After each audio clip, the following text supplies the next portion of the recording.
Pemirsa, ujian nasional tingkat SMK dimulai secara serentak di Kota Denpasar.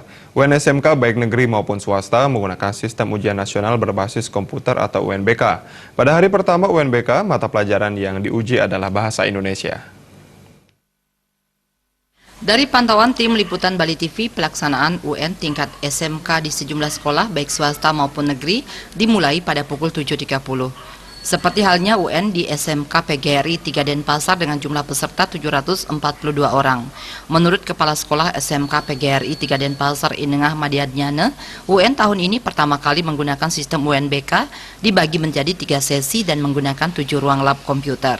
Pihaknya menyewa sebagian komputer untuk melaksanakan UNBK. Selain itu, untuk kesiapan daya listrik, pihak sekolah telah mendapat jaminan dari Dinas Pendidikan dan PLN.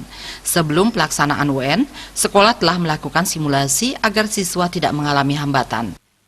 Saya memang mengharap yang pertama itu adalah listrik. Ya. Listrik kami terus terang aja, kami tidak menyiapkan genset.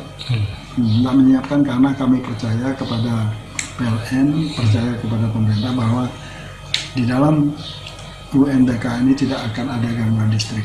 Itu yang kami harapkan. Ya. Kalau sampai itu ada masalah, berarti ini akan menyebabkan salah satunya itu ini akan menjadi agak kacau. Ditambahkan Madiadnyane, yang juga Ketua YPLP Kota Denpasar, sekolah di bawah naungan PGRI juga melaksanakan UNBK. Sementara itu di SMK Negeri 4 Denpasar, UN di sekolah kedua kalinya menggunakan UNBK. Untuk tahun ini, semua peralatan komputer bisa disediakan oleh sekolah. Kepala Sekolah SMKN 4 Denpasar, Luh Ketut Anggreni, mengatakan tahun ini peserta UN berjumlah 337 orang.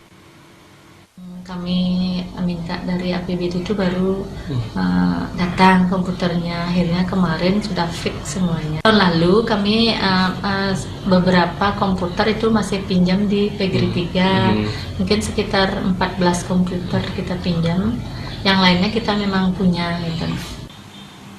Hari pertama pelaksanaan UN, sesi pertama berjalan lancar, hanya terdapat 1 siswa di SMK PGRI 3 Denpasar berhalangan ikut karena sakit.